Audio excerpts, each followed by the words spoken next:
மக்களுடைய பிரச்சனை நம்ம கேட்டு தெரிஞ்சுனா அந்த பிரச்சனைக்கு நான் தீர்வு நம்ம செய்ய முடியும். அதாவது நான் காசு இருந்தால் உங்களுக்கு இப்போ எல்லாருக்கும் தலைக்கு ஒரு 500 ரூபா கொடுத்து நீங்கள் இந்த வீட்டு செலவு பார்த்துக்கன்னு சொல்லிடலாம். அது எங்களால் முடியும். நாங்கள் தினந்தோறும் அன்னதானம் போடுறோம், அது எங்களால் முடியும்.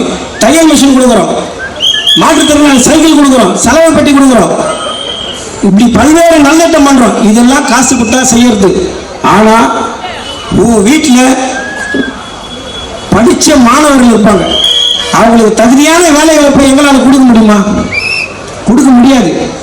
ஒரு பட்டா வாங்கி கொடுக்க முடியுமா? கொடுக்க முடியாது. ரோடு போட்டு கொடுக்குமா? கொடுக்க முடியாது. ஆனால் உங்களுக்கு எல்லா உதவியும் எங்களால் செய்ய முடியும்.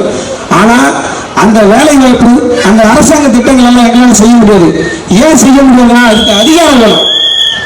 அந்த அதிகாரம் நீங்க மக்கள் தலைவர் கொடுத்தா மட்டும்தான் அதை நாங்கள் செய்ய முடியும். அதிகாரம் இல்லாம இங்க எதுவுமே நம்ம செய்ய முடியாது. அதிகாரத்தில் இருக்கவங்க செய்யல. ஏன் காரணம் நீங்க என்னைக்காவது கேள்வி கேட்டீங்களா? கேட்கணும். ஓட்டு கேட்க வரீங்களா? ஒரு ரேஷன் கடை வேலை வருது. ஒரு காஞ்சிபுரம் மாவட்டத்தில் 10 பணியிடங்கள் காலி பணியிடங்கள் இருக்குன்னு சொல்லி கான்ஃபர் விடுவான். சும்மா கணக்குக்கு எக்ஸாம் வைப்பான், அது வைப்பான், இது வைப்பான்.